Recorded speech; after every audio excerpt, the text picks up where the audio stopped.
నమస్తే. ఇన్నాళ్ళు నన్ను సపోర్ట్ చేస్తూ, ఎంకరేజ్ చేస్తూ మీ ప్రేమని నాకు అందిస్తున్న ప్రతి ఒక్కరికి కృతజ్ఞతలు. అలాగే ఈ వీడియో కూడా ఖచ్చితంగా మీకు ఉపయోగపడుతుంది. లైక్, షేర్ అండ్ సబ్స్క్రైబ్ చేసి మీ సపోర్ట్‌ని నాకు అందించండి. అలాగే ఈ వీడియో పట్ల మీకున్న అభిప్రాయాన్ని కామెంట్ సెక్షన్‌లో కామెంట్ చేసి తెలియజేయండి. ఇప్పుడు వీడియోని చూద్దాం. నమస్తే. Welcome to our channel. నేను పద్మిని. ప్రస్తుతంతో పాటు ప్రముఖ ఆధ్యాత్మికవేత్త, సూర్య ఉపాసకులు, sun spiritual society founder Vikramaditya garu ఉన్నారు. మాట్లాడదాం. సార్ నమస్తే సార్. సూర్యోస్మితల్లి ఇప్పుడు 15 డేస్ బ్యాక్ అనుకుంటా చూసాను. అబ్బబ్బబ్బా! మంచి రోజు వస్తుంది అనుకున్నాను. పుష్యార్క యోగం రాబోతోంది. రవి పుష్యమి యోగం అని కూడా పిలుస్తారు. రేపు 7వ తారీఖు పుష్యార్క యోగం. ఆదివారం నాడు పుష్యమి నక్షత్రం కలయికతో వస్తోంది. అలాగే పూరి జగన్నాథ స్వామి రథయాత్ర కూడా అదే రోజున జరుగుతుంది. చార్ధామ్ యాత్రల్లో ఒక యాత్ర పూరి జగన్నాథ్ స్వామి యాత్ర. అలాగే జన్మలో ఒక్కసారైనా ఆ రథయాత్రని చూడాలి అనేది పెద్దవాళ్ళు చెప్పేటటువంటి మాట. ఖచ్చితంగా చూడాలి రథయాత్రని, ఎప్పటికైనా స్వామి కరుణించాలి. రైట్. రథయాత్ర అటు పూరి జగన్నాథ్ స్వామి దేవాలయంలో, అలాగే రవి పుష్యమి యోగం రోజు ఏం చేయమంటారు? ఇక కన్నుల పంటమ్మ ఆ రోజు. అంటే ఎప్పుడు రవి ఆదివారం పుష్యమి నక్షత్రం కలిసి వస్తుందని ఎదురు చూస్తూ ఉంటాం. అవును. ఇక ఆ రోజు విశేషంగా మనం చేసుకోవడానికి ఆ స్వామి యొక్క నామస్మరణ. మీకు తారీఖు ఎంత వచ్చింది? డేటు 7వ తారీఖు. సప్తాస్వరథమారూఢం ప్రచండం కశ్యపాత్మజం శ్వేతపద్మధరం దేవం తం సూర్యం ప్రణమామి. సూర్య నమస్కారాలు చేయడం, సూర్యుడికి అర్ఘ్యం ఇవ్వటం, ఎర్రచందనపు జలంతో ఆయనకి అర్ఘ్యం ఇవ్వటం, ఆ రోజు విశేషంగా ఆదిత్య హృదయ పారాయణాలు చేయటం. వీలైతే మనం ముందుగానే చేస్తున్నారా? ఇది ముందుగానే పడుతుందా? మీరు ఎప్పుడు చెప్పండి. మీరు ముందుగా వేస్తే అర్క సమిధలు సంపాదించి స్వామివారికి అంటే చాలా ఇష్టం. పుష్య అర్కయోగం కదా, ఆ రోజు విశేషంగా ఇళ్లలో ఆ హోమం, సూర్య హోమం చేయించుకోవచ్చా? చాలా మంచిదమ్మా. ఏమని చెప్పాలి పురోహితులకి? అరుణ హోమం, అరుణ పారాయణం చేస్తూ ఒక్కొక్క అనువాకానికి ఒక్కొక్క సమిధని ప్రసాదాన్ని నివేదన చేస్తూ అరుణ హోమం చేస్తారు. అర్కం అంటే తెల్లజిల్లేడు. అవి దొరుకుతాయా పూజ స్టోర్స్ లో? మీరు అంటే కొంచెం ముందుగా వెళ్ళి చెప్పాల్సి ఉంటుంది. దొరుకుతున్నాయి, మంచి దొరుకుతున్నాయి. మీకు దగ్గరలో ఉంటే మీరు ఆ చెట్టు దగ్గరకు వెళ్ళి సంగ్రహించవచ్చు కూడా, సమిధలను సంగ్రహించుకోవచ్చు. దాన్ని అలాగా చేయొచ్చా, పెకిలించొచ్చా అమ్మ? అంటే మనం ఒక సాధన కోసం ఆ వృక్షానికి ఉన్నటువంటి శక్తి, అంటే పూర్తిగా ఏదో నిర్వీర్యం చేయకు, ఒక చెట్టుని తీస్తాం, అవసరానికి వాడుకోవాల్సి వచ్చింది ఒక మంచి కార్యానికి. కానీ అది వేరే తీసుకోమంటారా, లేకపోతే ఎక్కడ? సమిధలమ్మా, ఎండిన సమిధలు తీసుకోవాలి. నేను అంటే పుష్యార్కం రోజు మనం తంత్రంలో ఆ వేరుని సంగ్రహించి ఇంట్లో పెట్టుకుంటే మంచిది. ఎంత అక్కడ ప్రమాణం కూడా చెప్పబడింది. 15 సంవత్సరాలు అంత వయసు గల చెట్టు. ఇప్పుడు కొన్ని చోట్ల బలిదానాలు ఇస్తూ ఉంటారు, బలుల్ని జంతు బలి ఇస్తూ ఉంటారు. ఏమిటి ఆ బలి అంటే, ఇక దాని జీవితం అయిపోయింది, చరమాంకంలో ఉంది, అప్పుడు స్వామికి నివేదన చెయ్యాలి అని శాస్త్రం చెప్తుంది. కానీ ఇప్పుడు ఏం చేస్తున్నారు? మనకి ఇప్పుడు ఒడిశాలో కామాఖ్య ఉంది కదా, కామాఖ్యలో పంచబలి చేస్తారు.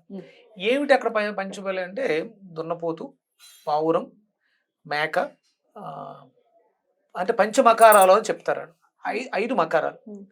అందులో మనకి చెరుకు గడ కూడా ఉంటుంది, బూడిద గుమ్మడికాయ ఉంటుంది. అక్కడ మరి అంటే బలిని అమ్మవారు చూస్తూ ఒక జీవిని బలి కోరుకుంటుంది. అంటే ఒక జీవి తన జీవితం చరమాంకంలో, అంటే ఓల్డ్ అయిపోయినటువంటి దున్నపోతుని తీసుకెళ్లి బలి ఇవ్వాలి ఒరిజినల్. అది ఇంకెందుకు పనికిరాదు అన్నప్పుడు దాని జీవితాన్ని భగవంతుడికి త్యాగం చేయడం ద్వారా దానికి ఉత్తర జన్మ వస్తుందని శాస్త్రం చెప్తుంది. కానీ ఇప్పుడు ఏం చేస్తున్నారు? మంచి వయసులో లేగదూడలను కూడా చేసేస్తున్నారు. అంటే ఏ దేవీ దేవత కూడా ఈ విధంగా సంస్కారాలను కోరుకోరు.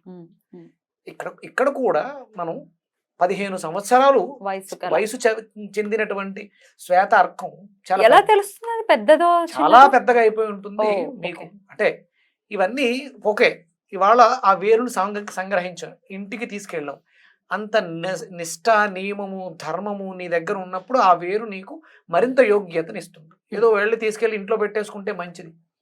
రీసెంట్గా మీరు కరుంగళీమాల వేసుకుంటే కోటీశ్వరులు అయిపోతారు. ఆయన ఎవరు? ధనుష్ వేసుకున్నాడు, కరుంగళీమాల అయిపోతారమ్మా. 500 ఆ మాల వేసుకున్న వెంటనే 500 కోట్లతో ఇల్లేదో కొన్నాడో కట్టాడో చెప్పారు. అంటే అంత ముందు డబ్బులు ఉన్నాయి కదా ఆయనకి. లేవా? ఉన్నాక దానికి ఒక నియమం ఉంది, అది ఉంది. అది వేసుకుంటే- కరుంగలి మాల అంటే కరుంగలి చెట్టు దీన్ని ఏమంటారు తెలుగులో? ఆ, అదే శనికి సంబంధించిన వృక్షం కదా, జమ్మి జమ్మి చెట్టు. జమ్మి చెట్టు. ఉమ్. జమ్మి చెట్టు మీకు గుర్తుందా? ఇంతకు ముందు నేను ఒక తిథి రోజు, ఒక నక్షత్రం రోజు ఉత్తరానికి పారినటువంటి వేరుని సంగ్రహించడానికి యోగ్యమైనటువంటి చెట్టుని తీయమని ఎక్కడా చెప్పలేదు. మీకు ఎవరికో ఐడియా వచ్చింది, టింబర్ డిపోల్లో కట్ చేసినటువంటి మోడులు పెట్టేసి ఉంటాయి, నల్లగా ఉంది కాబట్టి తులసి మాల తయారు చేసినట్టు దాని మాలలు తయారు చేశారు. ఎప్పుడు పడితే అప్పుడు చెట్టును కొట్టేసి తీసేసి మాలగా చేసుకుంటే, ఇప్పుడు పవర్ ఉండదు. శ్వేతార్కం కూడా నా దగ్గర ఉన్నాయి, సమిధలు ఉన్నాయి, వాటిని పూసలు చేసి మెళ్ళ వేసుకుంటే అయిపోతుందా? కోటేశ్వర్లు అయిపోతామా రాత్రి రాత్రి? ఓకే. ఒక ఒక వృక్షాన్ని, అందులోనూ అది శనికి సంబంధించినటువంటి ఒక వృక్షం, పనిష్మెంట్ మామూలుగా ఉండదు. లెక్కల మాస్టర్ లెక్కలన్నీ లెక్కేసి చెప్పేస్తారు. జోలికి వెళ్ళొద్దు. ప్రతి దానికి ఒక విధి విధానం ఉంది.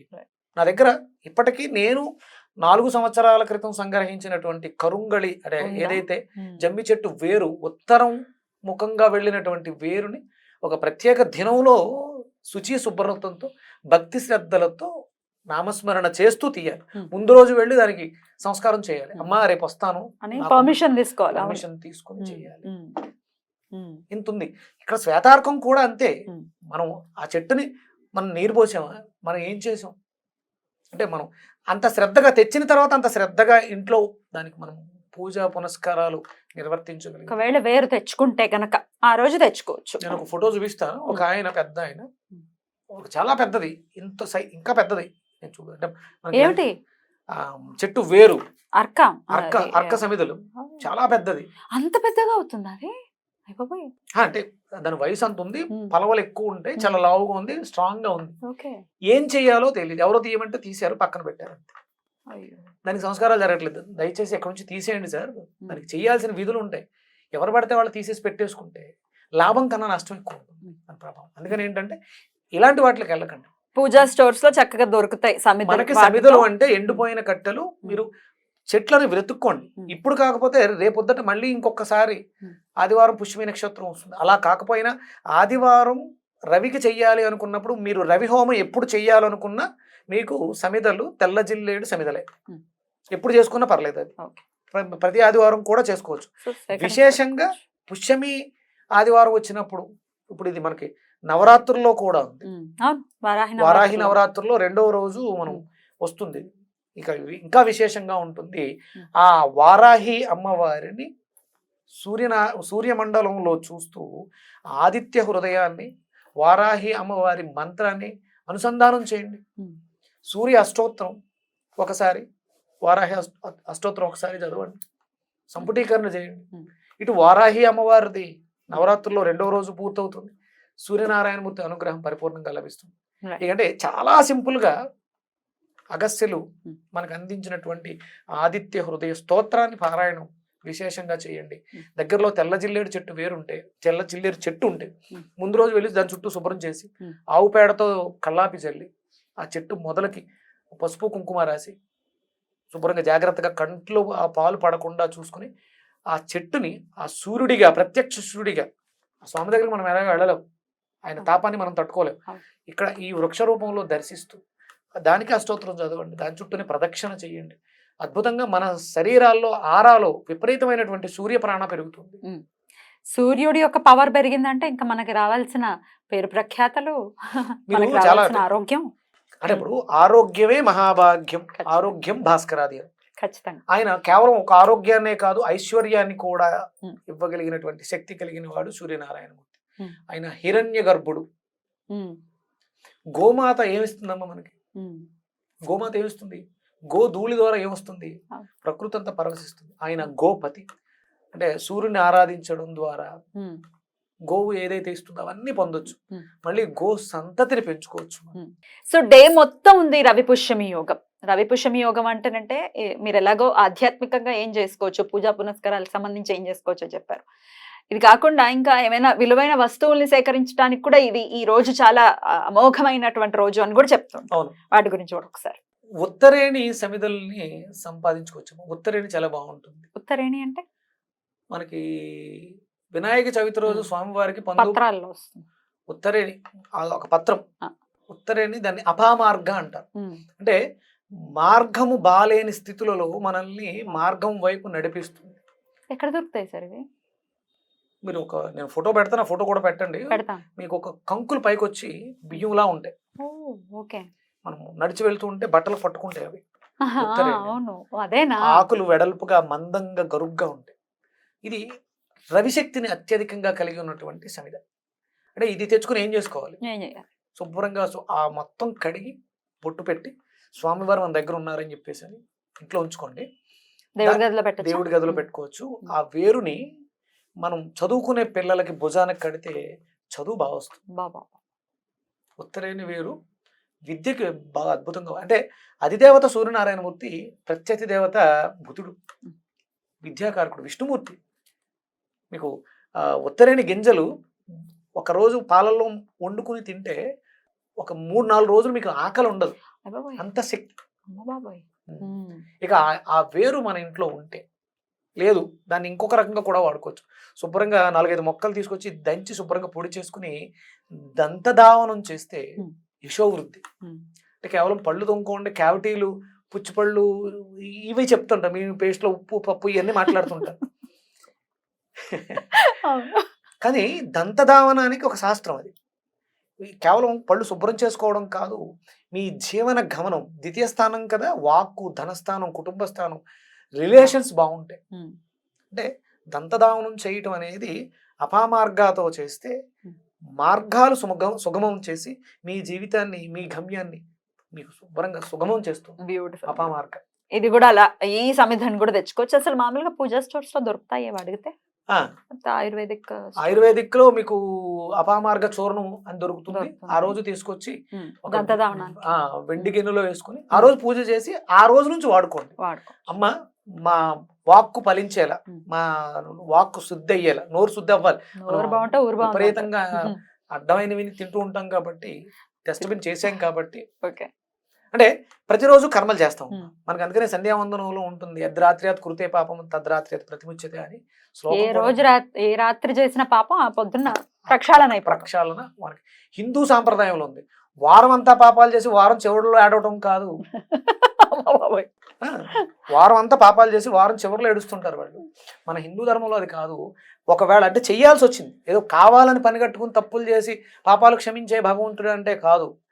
తెలుసో తెలియకో మనం కర్మలు చెయ్యాలి కాబట్టి, చేసాం కాబట్టి ఆ పాపం అప్పటితో యద్రాత్ర్యాత్ కృతే పాపం తద్రాత్ర్యాత్ ప్రతిముచ్యతే, అప్పుడే పోతుంది. ఉదయమే సంధ్యావందనంలో మనం తెలియజేసిన పాపాలన్నీ అక్కడే మనం ప్రక్షాళన అవుతుంది. అందుకని దంతధావనం చేయడం ద్వారా కూడా, అంటే ఇదే ఎందుకు పెట్టారు అంటే, దంతధావనం చేయడం ద్వారా మనం తెలుసో తెలియకో దూషిస్తూ ఉంటాం, మాటలు కూడా అక్కడ ఆ శుద్ధిని ఈ అపమార్గ శుద్ధి చేస్తుంది. ఆ రోజు దీన్ని సంగ్రహించటం, లేదా వైద్యానికి అవసరం, తిప్పతీగలు వైద్యానికి, జ్వరాలకు వాటికి అవసరం, మనకు దగ్గరలో ఉన్నాయి. ఆ సమిధల్ని సంగ్రహించుకోవటం, ఆ రోజు పుష్యార్క యోగం రోజు ఆ సమిధల్ని తెచ్చుకుని ఇంట్లో పెట్టుకోవటం. అలాగే వీలైతే దర్భలు, వాటిని మనం ఏమంటాం, పవిత్రలు అంటాం. అపవిత్రంగా ఉన్న ప్రతిదాన్ని శుచి చేసే శక్తి దర్భలకు ఉంది. ఆ దర్భల్ని సంగ్రహించడం. ఒకవేళ మీరు ఆ సమయానికి మీరు చూడగలిగితే, కొన్ని ముడు గాలికి ముళ్ళు పడి ఉంటాయమ్మా, దర్భముడి అంటారు. అవి తెచ్చుకుంటే ఐశ్వర్యపదం. అవునా? దర్భలు అసలు మామూలుగా ఈ ఏటుగట్ల మీద అక్కడ వస్తూ ఉంటాయి, చాలా పవిత్రంగా ఉన్న ప్రదేశాల్లో దొరుకుతూ ఉంటాయి. వాటిని సంగ్రహించి తీసుకొచ్చి శుభ్రంగా కడిగి పసుపు కుంకుమ పసుపు రాసి బొట్టు పెట్టి మన ఎంట్రన్స్ గుమ్మాలకి పైన, ఎంట్రన్స్ గుమ్మం పైన పెట్టుకుంటే శుభప్రదం. ఇక అంటే వచ్చి వెళ్లే సమయాల్లో మనల్ని శుచి శుభ్రులుగా లక్ష్మిని ఆహ్వానిస్తుంది. అయితే అదే అలా కాని పక్షంలో ఎలాగో పూజా స్టోర్స్ లో దర్భలు అవి కూడా తెచ్చుకోవచ్చు. రైట్. అయితే ఆదివారమే తెచ్చుకుని ఆదివారమే పెట్టమంటారా? ఆ రోజే ఇంకా పూజ చేసేసి పూర్తిగా ఉంది అసలు రవి పుష్పరాగా ఉంది కాబట్టి చేసుకోవచ్చు. ఆదిత్య హృదయ పారాయణాలు చేయండి, వీలైతే అరుణ హోమాలు చేయించుకోండి. తప్పకుండా ఆదిత్య హృదయం పారాయణం కూడా కలిసి చేయొచ్చు. నేను లైవ్ కూడా ఇస్తాను ఆ రోజు. ఎర్లీ మార్నింగ్ మొదలవుతుంది కాబట్టి అరౌండ్ 6 o'clock నుంచి స్టార్ట్ చేస్తాం. సార్తో పాటు చక్కగా చదువుతూ లేకపోతే వింటూ కూడా చక్కగా కార్యక్రమాలు మీరు చేసుకోండి. ధ్యానం చేయండి, ప్రాణాయామం, విపరీతంగా ప్రాణాయామం చేయండి. ఎందుకంటే ఆ శక్తిని స్వీకరించి లోపలికి వెళ్ళాలి. అది ప్రాణాయామంతో కుదురుతుంది. మనం శక్తి క్షేత్రాలకు వెళ్ళినప్పుడు వెళ్ళొచ్చేస్తుంటాం. అందుకని అక్కడ క్రాళ్ళు మనం అంటే కూర్చోవటం అయ్యింది ఎందుకు పెట్టామంటే ఆ శక్తిని స్వీకరించడానికి. అందుకని ఆ రోజు విశేషంగా శక్తి ఉంది ప్రకృతి అంతా కూడా. ధ్యానం చేయడం ద్వారా, ప్రాణాయామం చేయడం ద్వారా, Right. సూర్య నమస్కారాలు పిల్లలతో చేయించడం ద్వారా, Right. వాళ్ళని సంస్కరించడం ద్వారా అద్భుతమైనటువంటి ప్రయోజనాలు చూస్తాం. బోల్డ్ అని విషయాలు చెప్పారు. డెఫినెట్ గా మన వాళ్ళందరూ కూడా వినియోగించుకోవాలని మనస్ఫూర్తిగా తెలియజేస్తూ thank you so much sir. నమస్తే. సూర్యోస్మితల్లి.